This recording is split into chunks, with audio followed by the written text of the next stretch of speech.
বৃহস্পতিবার সন্ধ্যা থেকে শুক্রবার শুরু হয়ে যায়। শুক্রবার বা জুমার দিন, এই দিন সম্পর্কে কোরআন এবং হাদিস থেকে ঘেঁটে আমরা 14টা আমলের কথা একটা লম্বা বড় ভিডিওতে বলেছি। আজকে সেখান থেকে আমি সংক্ষেপ করে এই 14টার মধ্যে আবার অতি গুরুত্বপূর্ণ 5টা আমলের কথা বলবো ইনশাআল্লাহ। নাম্বার 1, সবচেয়ে বেশি যেটা করতে হবে পরিমাণে, জুমার দিন জুমার রাত, বৃহস্পতিবার সন্ধ্যা থেকে নিয়ে শুক্রবার সন্ধ্যার আগ পর্যন্ত পরিমাণে সবচাইতে বেশি করতে হবে যে আমলটা, সেটা হলো দুরূদ শরীফের আমল। নবী করিম সাল্লাল্লাহু আলাইহি ওয়াসাল্লাম বলেছেন, আকসিরু আলাইয়া মিনাস সালাতি মিন ইয়াউমিল জুমআতি ওয়া লাইলাতিল জুমআহ, তোমরা জুমার দিন এবং জুমার রাতে আমার প্রতি বেশি বেশি দুরূদ পাঠ করবে, দুরূদ প্রেরণ করবে। ফা ইন্না সালাতাকুম মা'রুদাতুন আলাই, কারণ তোমরা যে দুরূদ পাঠ করো এটা আমার কাছে পেশ করেন আল্লাহর ফেরেশতারা, এবং রীতিমতো নামধাম সহকারে আল্লাহর একদল ফেরেশতা নিয়োজিত আছে। তারা বলেন, আল্লাহ, হে আল্লাহ রাসূল, আপনার অমুক উম্মত, অমুক অনুসারী, আল্লাহর অমুক বান্দা পৃথিবীর অমুক প্রান্ত থেকে, অমুক দেশ থেকে, অমুকের সন্তান, সে আপনার প্রতি দুরূদ পেশ করেছে জুমার দিনে, জুমার রাতে বা অন্য সময়ে। এটা নবী করিম সাল্লাল্লাহু আলাইহি ওয়াসাল্লামের কাছে রিপোর্ট দেওয়া হয় আল্লাহর নিযুক্ত ফেরেশতাদের মাধ্যমে। এই জন্য শুক্রবার দিন এবং রাত, অর্থাৎ বৃহস্পতিবার সন্ধ্যা থেকে নিয়ে শুক্রবার সন্ধ্যা পর্যন্ত এই 24 ঘন্টার মধ্যে নবী করিম সাল্লাল্লাহু আলাইহি ওয়াসাল্লামের ভাষ্য খেয়াল করেন, আকসিরু আলাই। ওলামা একরাম জানেন, নবী আলাইহিস সালাম সাধারণত কোনো আমল পরিমাণে বেশি করতে বলতেন না।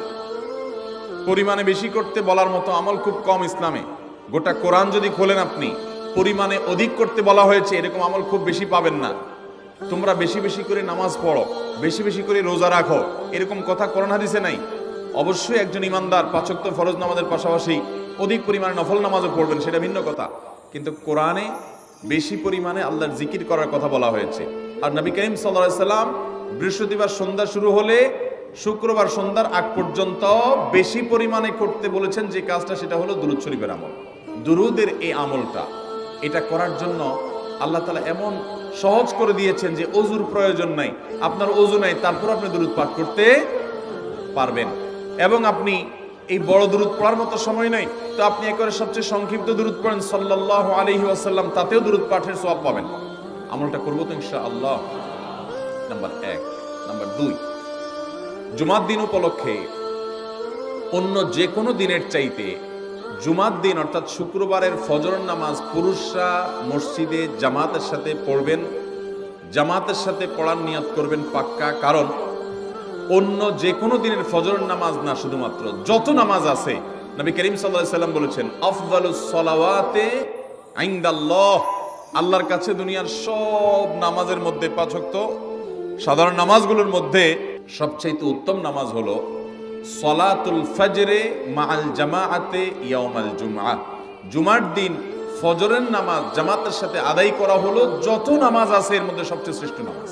ভাইরা আমার, প্রত্যেক বৃহস্পতিবার আসলে সন্ধ্যার সময় প্রতিজ্ঞা করব, সপ্তাহের অন্য দিন যদি আমার ত্রুটি বিচ্যুতি হয়ও আমি সেটাকে কারেকশন করার চেষ্টা করব, কিন্তু শুক্রবার ফজরটা পুরুষ হিসাবে আমি জামাতের সাথে পড়বই পড়বো।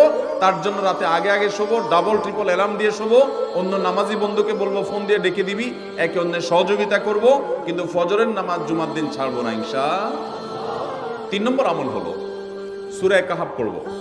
যারা কোরআন পড়তে পারেন না তারা শুনবেন, আর যারা পড়তে পারেন তারা নিজে পড়বেন। সূরা কাহাফ যদি জুমার দিন কেউ পড়ে, নবী করিম সাল্লাল্লাহু আলাইহি ওয়াসাল্লাম বলেছেন এই সূরাটা তার জন্য নূর হবে, নূর, আলো আল্লাহর তরফ থেকে। কিয়ামতের ময়দানে ভয়াবহ গুটগুটে অন্ধকার হবে। কিয়ামতের একটা ভয়াবহ শাস্তি হলো অন্ধকারের শাস্তি। ভাইরা আমার, অন্ধকারের শাস্তি মানে এমন ভয়াবহ অন্ধকার হবে যে দুনিয়ার অন্ধকারের সাথে কোনো তুলনাযোগ্য নয়। সেই ভয়াবহ অন্ধকারে কিছু আমল আছে যে আমলগুলো মানুষের ওই অন্ধকারের মধ্যে আলোর কাজ দিবে। এর মধ্যে একটা হলো এই সূরা কাহাফ। অন্য অনেক উলামা ইকরাম বলেছেন এর ব্যাখ্যা হলো সূরা কাহাফ যদি কেউ এক বৃহস্পতিবারে পড়ে, পরের বৃহস্পতিবার পর্যন্ত, এক শুক্রবারে যদি পড়ে, পরের শুক্রবার আগ পর্যন্ত পুরো সপ্তাহব্যাপী তার ভিতরে নূর, ঈমানের নূর, তাকওয়ার নূর, ইলমের নূর, আমলের নূর, ভালো মানুষ হওয়ার নূর তার ভিতরে আল্লাহ তাআলা সৃষ্টি করে দিবেন। তো নবী সাল্লাল্লাহু আলাইহি ওয়াসাল্লাম বলেছেন সূরা কাহাফের প্রথম 10 আয়াত যদি কেউ মুখস্থ করে, তো এই ব্যক্তিকে আল্লাহ রাব্বুল আলামিন এবং যদি তেলাওয়াত করে, এই ব্যক্তিকে আমলের মাধ্যমে দাজ্জালের ফিতনা থেকে আল্লাহ বাঁচিয়ে রাখবেন। অতএব জুমার দিন প্রত্যেক শুক্রবারে সূরা কাহাফ পড়ব তো ইনশাআল্লাহ। 4 নম্বর আমল হলো, দুনিয়াতে যত ফজিলতপূর্ণ আমল আছে এর মধ্যে সবচেয়ে বেশি ফজিলতপূর্ণ আমল এটা। খুব সহজ আমলটা, খুব সহজ। প্রত্যেক শুক্রবার আমরা এটা করতে পারি।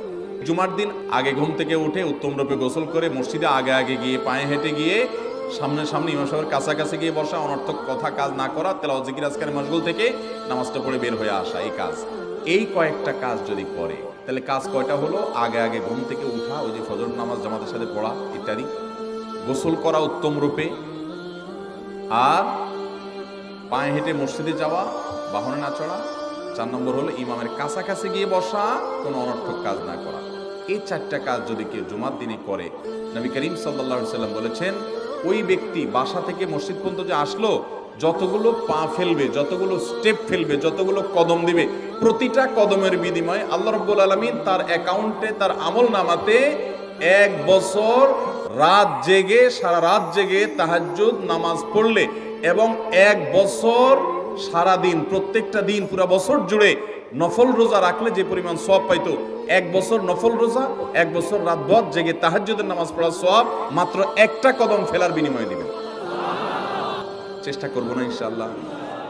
5 নম্বর এবং সর্বশেষ আমল হলো, জুমার দিনে একটা সময় আছে দোয়া কবুল।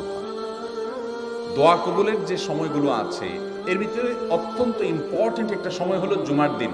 শুক্রবারের একটা সময় সম্পর্কে নবী সাল্লাল্লাহু আলাইহি ওয়াসাল্লাম বলেছেন যে একটা সময় আছে শুক্রবারের, এই সময়ে বান্দা কোনো দোয়া করলে আল্লাহ তাআলা ফিরিয়ে দেন না, কবুল করেন।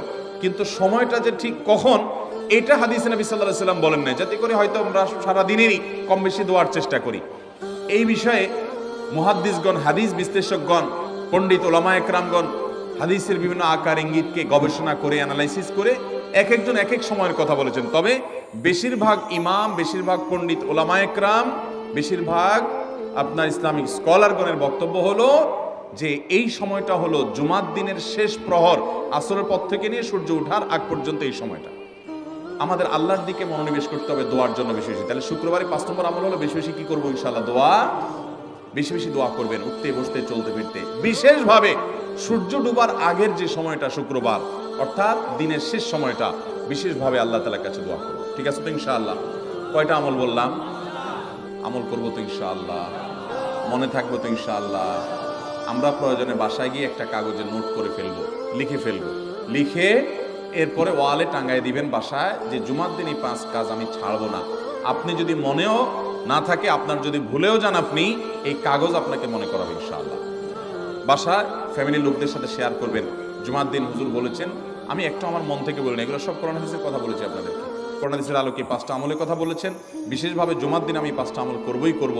ভাইরা আমার, প্রত্যেক জুমার দিন যদি আপনি একটু ইমানের রিচার্জ করেন, ইনশাআল্লাহ সারা সপ্তাহ আপনার জন্য সেটা উপকারে আসবে। চেষ্টা করবো তো ইনশাআল্লাহ? আল্লাহ তাআলা এই আমলগুলো আমাকে, আপনাকে, আমাদের সবাইকে করার তৌফিক দান করুন।